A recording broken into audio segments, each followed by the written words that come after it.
ઓમ શ્રી ગણેશાય નમઃ. જય શ્રી કૃષ્ણ મિત્રો. ગાયને એક રોટલી ખવડાવવાથી મનુષ્યને શું ફળ મળે છે? તો મિત્રો, આ કથા સ્વયં ભગવાન શ્રી કૃષ્ણ નારદજીને કહે છે, તો ધ્યાનથી સાંભળજો. ઘણું બધું જાણવા જેવું છે આ વાર્તામાં. ગાયની સેવા કરવાથી શું ફળ મળે છે? ગાયને રોટલી ખવડાવવાથી શું ફળ મળે છે? ગાયના કયા અંગને સ્પર્શ કરીએ તો રોગ નષ્ટ થાય છે? ગાયને નમસ્કાર કરવાથી શું ફળ મળે છે? આનાથી મનુષ્યને કેટલા લાભ થાય છે? આજે પ્રાચીન કથાના માધ્યમથી હું તમને આ સરસ મજાની કથા સંભળાવવા જાઉં છું. મિત્રો, એકવાર દેવર્ષિ નારદ ભગવાન શ્રી કૃષ્ણને મળવા માટે દ્વારકા નગરીમાં પધારે છે. શ્રી કૃષ્ણ ભગવાન પાસે આવીને નારદજી પ્રણામ કરે છે અને શ્રી કૃષ્ણ પાસે આવી નારદજી ભગવાનને પ્રણામ કરે છે. એટલે દેવર્ષિ નારદને જોઈને ભગવાન ખુશ થઈ ગયા અને પૂછે છે કે, હે દેવર્ષિ, તમારું દ્વારકામાં સ્વાગત છે. તમે આજે કયા પ્રયોજનથી દ્વારકામાં આવ્યા છો? તમે નિર્ણય અહીં આવવાનો કેમ લીધો? દેવર્ષિ નારદ હસતા હસતા કહેવા લાગ્યા કે, હે પ્રભુ, તમે તો બધું જ જાણો છો, તો પણ આ દાસથી તમે પૂછી રહ્યા છો? શું તમારાથી કોઈ વાત છુપાઈ શકે ખરી પ્રભુ? મારા મનમાં શું પ્રશ્ન છે એ તમને બહુ સારી રીતે ખબર છે. ભગવાન શ્રી કૃષ્ણ બોલ્યા, હે દેવર્ષિ, હું તમારા મનની દુવિધા જાણું છું અને હું એ પણ જાણું છું કે તમે સમસ્ત મનુષ્ય જાતિના કલ્યાણ માટે આજે અહીં પધાર્યા છો. તમે મને નિસંકોચ થઈને પૂછો, તમારા મનમાં જે પ્રશ્ન છે એ મને પૂછો. પછી દેવર્ષિ નારદ બોલ્યા, હે પ્રભુ, તમે મને કહો.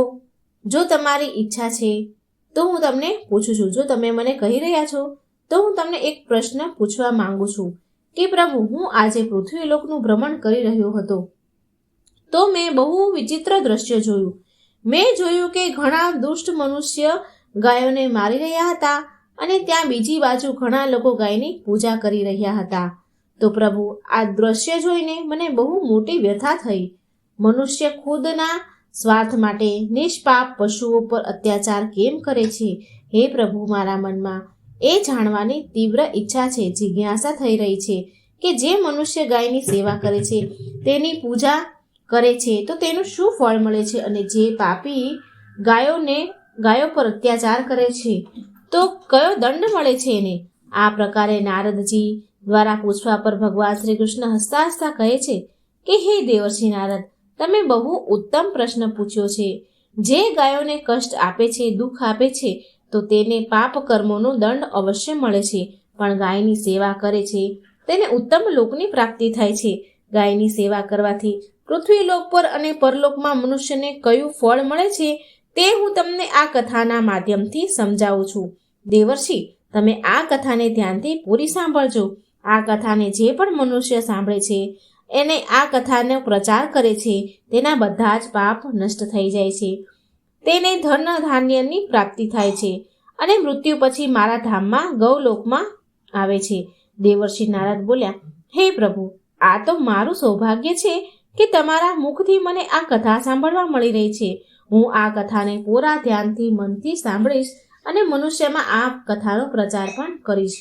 ભગવાન શ્રી કૃષ્ણ કહે છે, હે દેવર્ષિ નારદ, આ પ્રાચીન કાળની વાત છે. પૃથ્વીલોક પર વેવસ્ત મનુના વંશમાં એક દિલીપ નામનો રાજા થયા હતા. મહારાજ દિલીપ ધર્મનું પાલન કરનારા હતા. ગુણવાન, ચરિત્રવાન અને મહાપરાક્રમી હતા.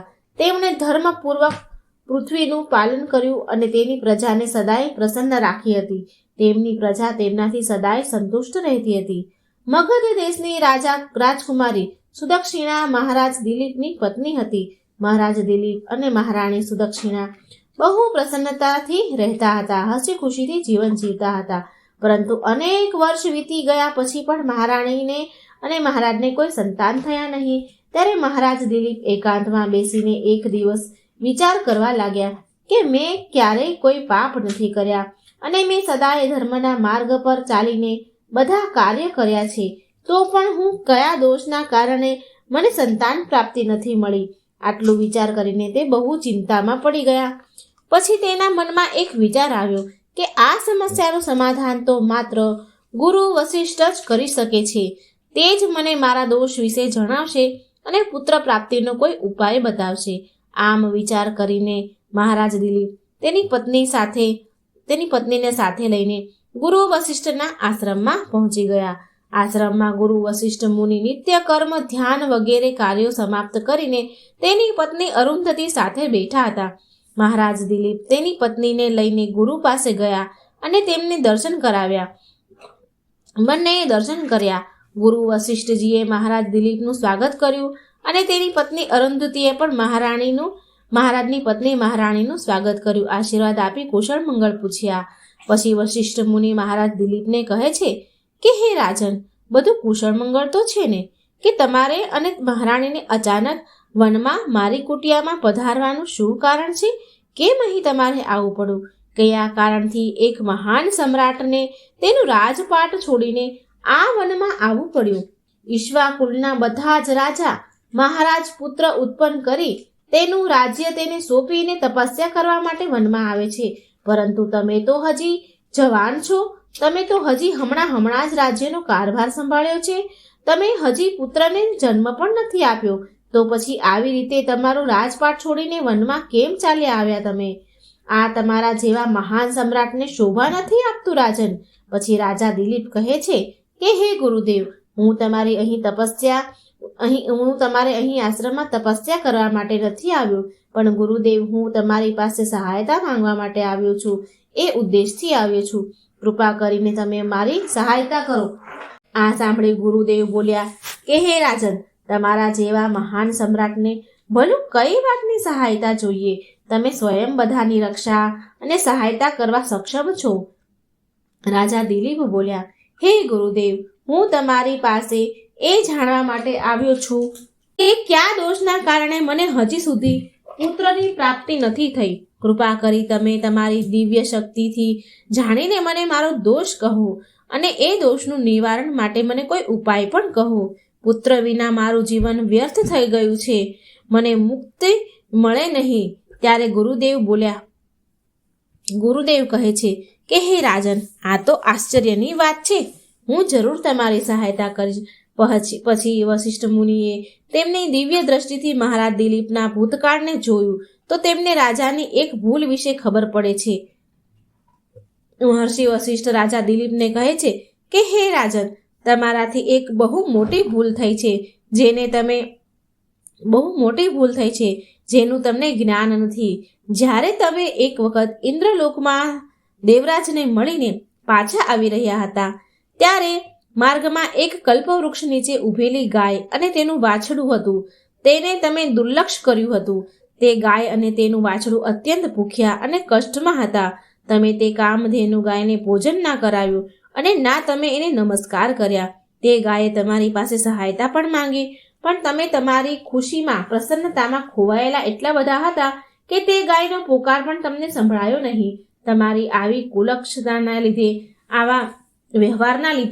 આવો વ્યવહાર જોઈને તે ગાય અત્યંત દુઃખી થઈ અને તે ગાયે તમને શ્રાપ આપ્યો. હે રાજન, જે પણ મનુષ્ય ગાયને પીડામાં જોઈ તેની સહાયતા નથી કરતો, ભૂખી ગૌ માતાને ભોજન નથી કરાવતું, તેને તો મહાપાપ લાગે છે અને એ ગાયના શ્રાપના કારણે તમારે કોઈ સંતાન નથી. આ પ્રકારે ઋષિ વશિષ્ઠે રાજા દિલીપને દોષના વિશે જણાવ્યું, જેને સાંભળીને રાજા દિલીપ બહુ દુઃખી થયા અને પસ્તાવો કરવા લાગ્યા અને કહે છે કે અરે રે, મારાથી આ શું થઈ ગયું? મેં આ શું કરી દીધું? મને ધિક્કાર છે. મારા પર મારી મૂર્ખતાના કારણે એક ગાયને અને એના કોમળ એવા વાછડાને આટલું બધું દુઃખ સહન કરવું પડ્યું. મને તો હવે રાજા બનવાનો પણ કોઈ અધિકાર નથી. રાજા દિલીપ મહારાજ દિલીપ ઋષિ વશિષ્ઠને કહે છે કે હે ગુરુદેવ, હું મારી આ ભૂલને સુધારવા માંગુ છું. કૃપા કરી મને કોઈ ઉપાય કહો, જેનાથી હું આ ઘોર પાપથી મુક્તિ મેળવી શકું. મારો આ અપરાધ ક્ષમા યોગ્ય તો નથી, પણ છતાં હું પ્રાયશ્ચિત કરવા માંગુ છું. પછી ઋષિ વશિષ્ઠ બોલ્યા, હે રાજન, તમે દુઃખી ન થાવ. આ દોષથી મુક્તિનો પણ ઉપાય જરૂર છે. તમે મારા આશ્રમમાં નંદની નામની ગાય છે તેની સેવા કરો. એ કામધેનુ ગાયની પુત્રી છે, જેની તમે સહાયતા કરી ન હતી અને એને દુઃખી કરી હતી. તમારી પત્ની સાથે મળીને તમે બંને જણા એ ગાયની સેવા કરો, તેની આરાધના કરો. એ તમને જરૂર પુત્ર પ્રાપ્તિનું વરદાન પ્રદાન કરશે. ત્યારે એ નંદની ગાય બહારથી ચારીને આશ્રમમાં પ્રવેશ કરે છે. તે ચરવા ગઈ હતી. એવામાં એક ગાય આશ્રમમાં આવી. તે ગાયને આવતા જોઈને ગુરુ વશિષ્ઠ બોલ્યા, હે રાજન, જુઓ, માત્ર સ્મરણ કરવા માત્રથી કલ્યાણ કરવા વાળી આ નંદની ગાય સ્વયં ચાલીને આવી છે. તમે ભાગ્યશાળી છો. આ નિશ્ચિત રૂપે તમારું દુઃખ દૂર કરશે. તમે આ વનમાં નંદની ગાયની પાછળ પાછળ જાઓ અને એની સેવા કરો. જંગલમાં રહેનારા હિંસક પશુથી એની રક્ષા કરો અને આશ્રમમાં પાછા આવ્યા પછી રાણી સુદક્ષિણા આ ગાયની સેવા કરે. આનાથી પ્રસન્ન થઈને આ ગાય તમને નિશ્ચિત પુત્ર પ્રદાન કરશે.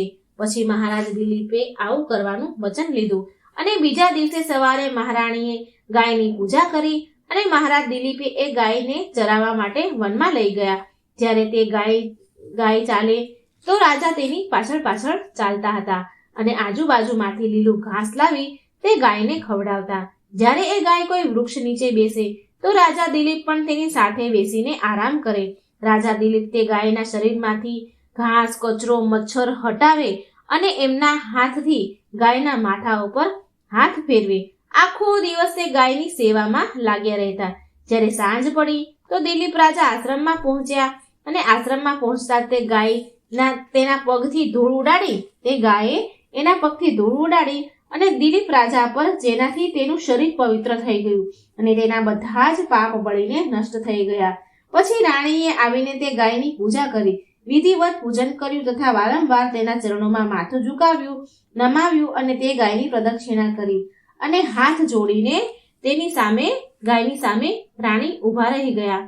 પછી તે ગાયે એ રાણીની પૂજાને સ્વીકાર કરી અને રાણી ઉપર નંદની ગાયે રાણી ઉપર દ્રષ્ટિ નાખી અને તેના બધા જ દોષ સમાપ્ત થઈ ગયા. ગાયની દ્રષ્ટિ પડતા જ રાણી અત્યંત પવિત્ર બની ગઈ. આ પ્રકારે મહારાજ દિલીપને એ નંદની ગાયની સેવા કરતા કરતા 20 દિવસ વીતી ગયા.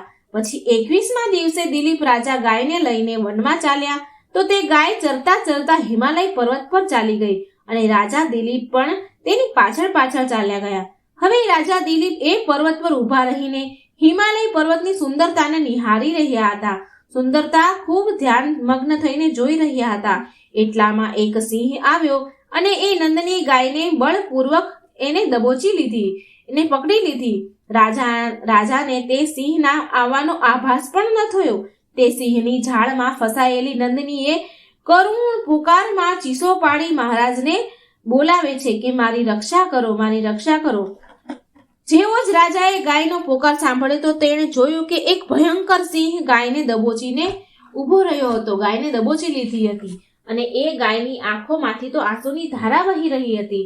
તેને જોઈને રાજા વ્યતીત થઈ ગયા, ચિંતામાં પડી ગયા, દુઃખી થઈ ગયા અને તેમણે તરત જ તેનું બાણ નીકાળ્યું અને તે સિંહને મારવા માટે પ્રત્યંચા ખેંચી ધનુષ પર. એ જ સમયે તે સિંહ રાજા સામે જુએ છે. તે સિંહની નજર રાજા દિલીપ પર પડતા જ રાજા દિલીપનું શરીર સ્તબ્ધ થઈ ગયું. તેની શક્તિ ક્ષીણ થઈ ગઈ. તેનું બધું જ બળ નષ્ટ થઈ ગયું. હવે એની અંદર એ બાણને છોડવાની પણ શક્તિ ન રહી. પછી એ સિંહ રાજા દિલીપને કહે છે કે હે રાજન, મારા પર પ્રહાર કરવો એ તમારા હાથની વાત નથી, કારણ કે ભગવાન શિવ મારી પીઠ પર પગ મૂકીને નંદની પર બેસે છે. માટે તું મને મારવાની ચેષ્ટા ન કર અને અહીંથી પાછો ચાલ્યો જા. વિધાતાએ આજે આ ગાયને મારા ભોજન માટે નિયુક્ત કરી છે, માટે તું આમાં કોઈ દખલગીરી ન કર.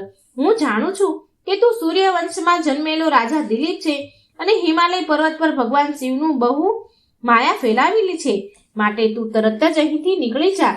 પછી રાજા દિલીપ બોલ્યા, હે સિંહરાજ, કૃપા કરી તમે આ ગાયને ન મારો. આ મહારાજ ગુરુ વશિષ્ઠની ગાય છે. ગુરુ વશિષ્ઠની સંપૂર્ણ મનોરથને પૂર્ણ કરનારની નંદની ગાય છે. આની હત્યા કરવાથી તને મહાપાપ લાગશે.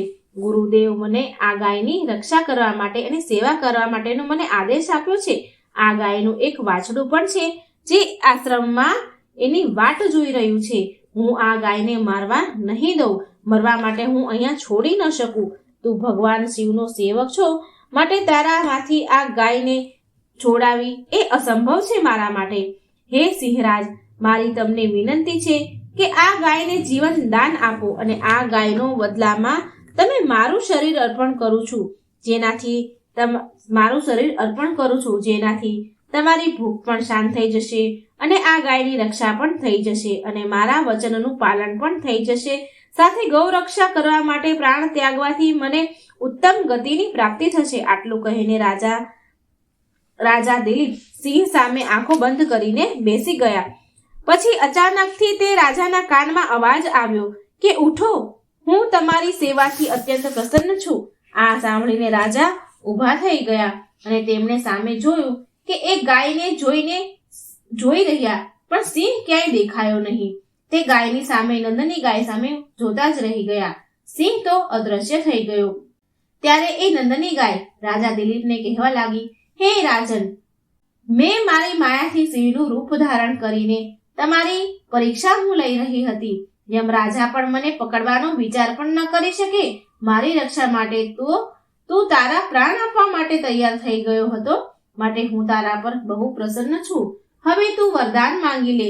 જે તારે વરદાન જોઈએ, જે મનોકામના હોય એ હું જરૂર અવશ્ય પૂરી કરીશ. તો માંગી લે, શું જોઈએ છે? રાજા દિલીપ બોલ્યા, હે ગાય માતા, મારા મનમાં જે કઈ ઈચ્છા છે તે તમે અવશ્ય જાણો છો. કૃપા કરી મને પુત્ર પ્રદાન કરો, મારી આ જ કામના છે. પછી એ નંદની ગાયે કહ્યું કે બેટા, તું એક પાનમાં મારું દૂધ લે અને એ પી જા. આનાથી તને એક અત્યંત બુદ્ધિવાન અને ગુણવાન પુત્રની પ્રાપ્તિ થશે. મહારાજ દિલીપ બોલ્યા, હે ગૌ માતા, આ સમયે હું તમારા મધુર વચનો સાંભળીને તૃપ્ત થઈ ગયો છું. હવે તમે મારી સાથે આશ્રમ પર ચાલો અને હું તમારી પૂજા આરાધના કરી તથા મારા અનુષ્ઠાનને પૂરા કરીને તમારા અમૃત સમાન દૂધનું પાન કરીશ. પછી રાજા દિલીપ એક ગાયને લઈને આશ્રમમાં આવ્યા. આશ્રમમાં પહોંચીને મહારાણીએ આગળ આવીને એ ગાયની પૂજન કર્યું અને એ ગાયને કહ્યું, ગાય એ મહારાણીને કહે છે કે તમે મારી પીઠને સ્પર્શ કરો. આનાથી તમને અત્યંત ગુણવાન અને બળવાન અને વિદ્વાન પુત્રની પ્રાપ્તિ થશે. પછી મહારાણીએ ગાયની પીઠને સ્પર્શ કર્યું અને રાજા રાણીએ ગાયની વિધિવત પૂજા કરી. તેના અમૃત સમાન દૂધને પ્રસાદ સમજીને એમણે ગ્રહણ કર્યું. તે બંનેની પ્રસન્નતા જોઈને મહર્ષિ વશિષ્ઠ બોલ્યા, હે રાજન, હવે આ ગાય તમારા પર પ્રસન્ન છે, માટે તમારા બધા જ મનોરથ પૂરા થશે. બધી મનોકામના જરૂર પૂરી થશે. જે પણ મનુષ્ય ગાયની સેવા કરે છે, તેને ભોજન કરાવે છે, તેની પ્રદક્ષિણા કરે છે, તેની બધી જ મનોકામના, બધા જ મનોરથ પૂરા થાય છે. જે પણ ગાયની રક્ષા કરે છે તેને ક્યારેય દુર્ગતિ નથી થતી. મૃત્યુ બાદ તે ગૌલોક જાય છે અને ભગવાન શ્રી કૃષ્ણના સાક્ષાત દર્શન કરવાનું સૌભાગ્ય તેને મળે છે. જે શ્રદ્ધાપૂર્વક ગાયનું દૂધ પીવે છે તે બધા જ રોગોથી દૂર રહે છે. જે ગાયની પીઠ પર જે કુબળ હોય છે તેને સ્પર્શ કરે છે તેના બધા જ દોષ પાપ નષ્ટ થઈ જાય છે. જે ગાયનું દાન કરે છે એ વૈતરણી નદી મર્યા પછી ગાયની પૂંછડી પકડીને પાર કરી લે છે. જે સ્ત્રી રોજ ગાયની રોટલી ખવડાવે છે તે સૌભાગ્યશાળી બની જાય છે. ગાય સમસ્ત પાપનો નાશ કરનારી માતા છે અને બધા જ મનોરથને પૂરી કરનારી ગૌ માતા છે. એટલે કે સદાય ગાયનું રક્ષણ, પૂજન અને ભોજન ગાયને કરાવવું જોઈએ. આટલું કરવા માત્રથી મનુષ્ય બધા જ ઐશ્વર્યને મેળવી લે છે. તેની દરિદ્રતા સમાપ્ત થઈ જાય છે. પછી ભગવાન શ્રી કૃષ્ણ કહે છે કે હે નારદ, આ પ્રકારે મહારાજ દિલીપ દ્વારા ગાયની સેવા કરવાથી તેમને એક પુત્રની પ્રાપ્તિ થઈ. તેનું નામ રઘુ રાખવામાં આવ્યું. તેના નામથી આ પૃથ્વી પર સૂર્યવંશની ખ્યાતિ થઈ અને પછી તેના વંશ રઘુવંશના નામથી પ્રસિદ્ધ થયું. તો મિત્રો, તમે પણ રોજ ગાયની સેવા કરજો, એની રક્ષા કરજો, રોટલી ખવડાવજો, જેનાથી બધું ઐશ્વર્ય પ્રાપ્ત થાય છે અને સમસ્ત પાપો નષ્ટ થાય છે. મિત્રો, જો તમને આ વાર્તા સારી લાગી હોય, આ કથા સારી લાગી હોય તો કમેન્ટ બોક્સમાં જરૂર લખજો, લાઈક કરજો, વિડીયો શેર કરજો અને મારી ચેનલને સબસ્ક્રાઇબ જરૂર કરજો. જય શ્રી કૃષ્ણ. રાધે રાધે. Thank you.